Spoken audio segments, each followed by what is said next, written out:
which it might not be, then this contextual model that is continuously updating is the key. So that's what we realized when we did the deployment of even the software that we developed, that something changed and we're like, oh, something has changed, and just looking at the previous models didn't work.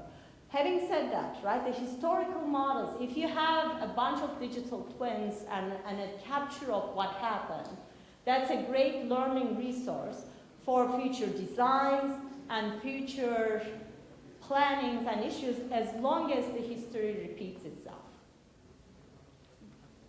Right? So if it doesn't, then you gotta come up with a new simulation approaches. Can I have a follow-up question? Because I was going to ask a similar thing. But what about during the construction? Yeah? About the historical data. Of course, there can be differences, and maybe we cannot use it in the other buildings. But what about during the construction? You're going to collect data during the construction and learn from your mistakes, or learn lots of things about productivity, for example. Yeah? But I have a feeling that this digital twin, technology optimism, I would call it, sorry for that, creates another kind of uncertainty about the technology. Yeah, do you have any idea how this would affect people's conceptions or the way they think about uncertainty in the construction industry? Not only by learning from the previous projects, but during the project as well. Sure. So that's why we have the uncertainty aware here, because again, just as I showed the sensors that were collecting different, counting different ways, the data that you're collecting is uncertain. Simulation model by definition is uncertain because you're making a bunch of assumptions. Whatever you're storing will have uncertainty. So the uncertainty awareness is important. Very, very, very complex problem. I hope, as researchers we could address so that it becomes I'm not seeing how we're gonna get this one to the field right away, but it's very, very important. Going back to the similar, learning from the project, again, this is also learning, right? We are saying that don't lose what you're getting, but if you bump into the what if scenarios, there's an opportunity to do other projections and other scenarios, but the learning from past is, of course, very important. It's just if you want to extend it, right, to new, unknown issues that might be coming, because you can only observe so many different issues, right? You're not going to have a comprehensive set. Then you gotta link it with the simulation engine to do the what if analysis.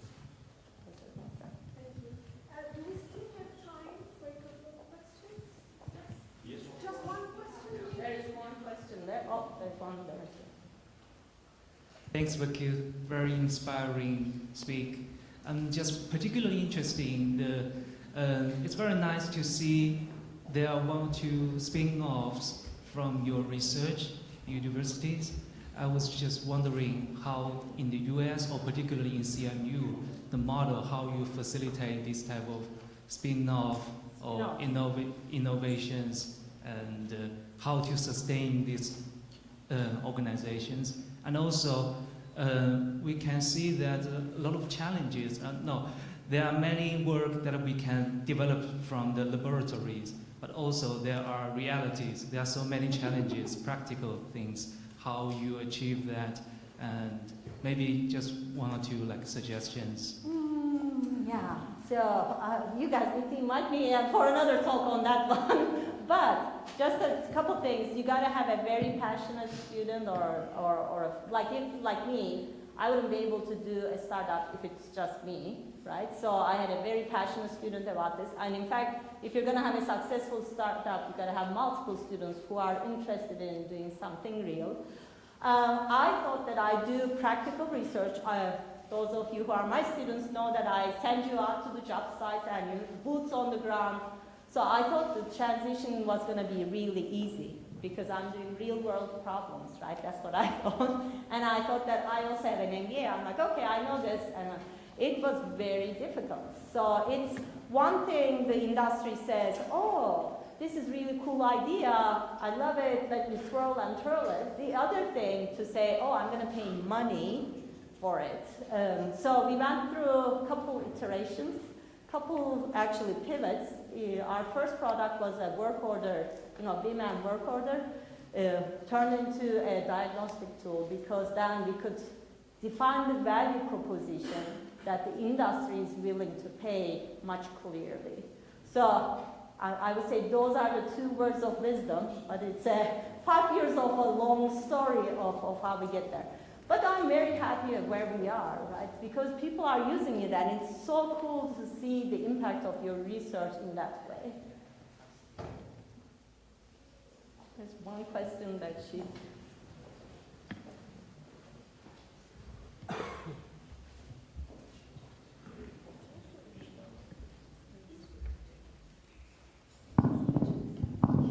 Well, I'm going to be quick. You have talked about the linking between the static model and let's say, creating a dynamic model between the actual asset and, let's say, the digital twin we are making. My question was actually about kind of the challenge when you are updating these models. Have you ever faced any challenge about the frequency of this update? The attributes you're gonna send, it's gonna create a very, let's say, complex system, a chaotic, let's say, transfer of the information. So my question was, I was curious actually to know, have you faced such a challenge there? And thank you. Yes. So the quick answer is yes.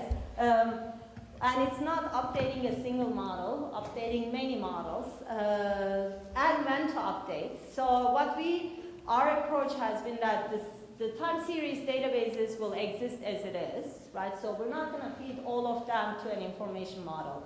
But whenever we see an issue, like we identify a fault, or we recognize an object, or we recognize some kind of a condition like cracks and stuff, that's when we go and update the model itself. That's what we have done. So there's an event that that triggers the updating of the model. Your algorithms need to be really good to make that trigger reliable. I would say still an ongoing research and still multiple thoughts on that space. I'm around, I can talk. Yes. Before that, we are running out of time. Burcu, thanks a lot. Again, I think we have a small present for you. Just, I would like to say something. Okay. Small things, actually.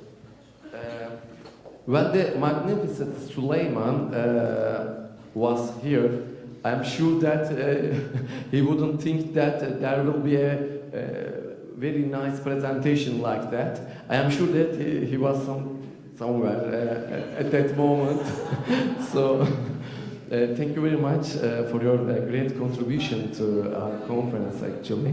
So we have some presents for both of you, actually, as a souvenir coming from this magnificent building. And there is another thing that I should say about this building. There is no any physical or digital twin of this building in the world, actually, because we have 2 domes, one on the other one. So you can visit later, maybe, in this first floor. So, yeah, please. So, I would like to invite our rector, Professor Tamer Yılmaz, to give our presents.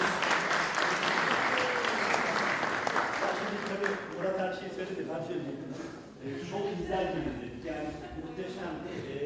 Bir de tabii bir klişe var yani bilimsel konferanslar sıkıcı olur falan. Yalan ya böyle bir şey yok. Çok güzeldi. Klişeye girmiş olduk. Tebrik ediyoruz hocam. İyi ki var. Burcu hocam. Hocam buradayız.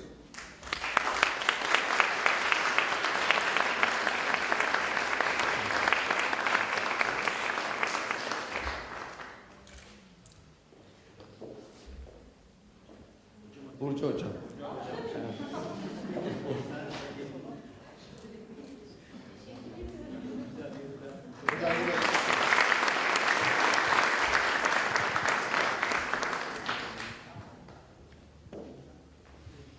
Hocam siz de lütfen. Buyurun.